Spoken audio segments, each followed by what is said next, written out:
நான் கோடங்கி சொன்னதை வச்சு மட்டும் சொல்லல. உங்க எல்லாருக்கும் இன்னொரு விஷயத்தையும் நான் சொல்லியே ஆகணும். இன்னைக்கு மதியமா நம்ம குலதெய்வ கோயில் பூசாரி உங்க பெரியப்பாவுக்கு போன் பண்ணியிருந்தாரு. குலதெய்வ கோவில்ல வழக்கமா நம்ம ஜமீன் கட்டளதாரரா நடத்துற பூஜையில உடைச்ச தேங்காய் அழுகி போயிருந்துதான். போன்ல அதை சொல்லிட்டு ஏதோ மனசுக்கு தப்பா படுது, நீங்க கோயிலுக்கு வந்து சாமி ஆடி அம்மா கிட்ட இதனால ஜமீனுக்கு ஏதாவது சங்கடம் வருமான்னு அருள் வாக்கு கேட்டு தெரிஞ்சுக்கோங்கன்னு சொன்னாரு. உடனே பெரியவரும் உங்க அப்பாவை கூட்டிக்கிட்டு கோயிலுக்கு கிளம்பி போயிட்டாரு. இப்ப கூட வீணா மருந்து குடிக்கிறதுக்கு முன்னாடி உங்க பெரியப்பா எனக்கு போன். அக்கா அது சும்மா இரேடி, டார்ச்சர் பண்ணிட்டு இருக்க. அக்கா நான் உங்ககிட்ட ஒண்ணு சொல்லணும்க்கா, அதை மட்டும் சொல்லிடுறேன். சும்மா இருக்கியா?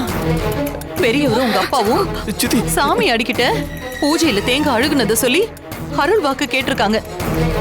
அப்ப அந்த சாமி அடியம்மா நம்ம ஜமீனோட எதிரி யாரோ நம்ம குடும்பத்தையே அழிக்கிறதுக்காக சூனிய செஞ்ச மந்திரிச்ச கயிறை நம்ம குடும்பத்துல இருக்கிற ஒருத்தி கையில கட்டியிருக்காங்கன்னு சொல்லியிருக்காங்க.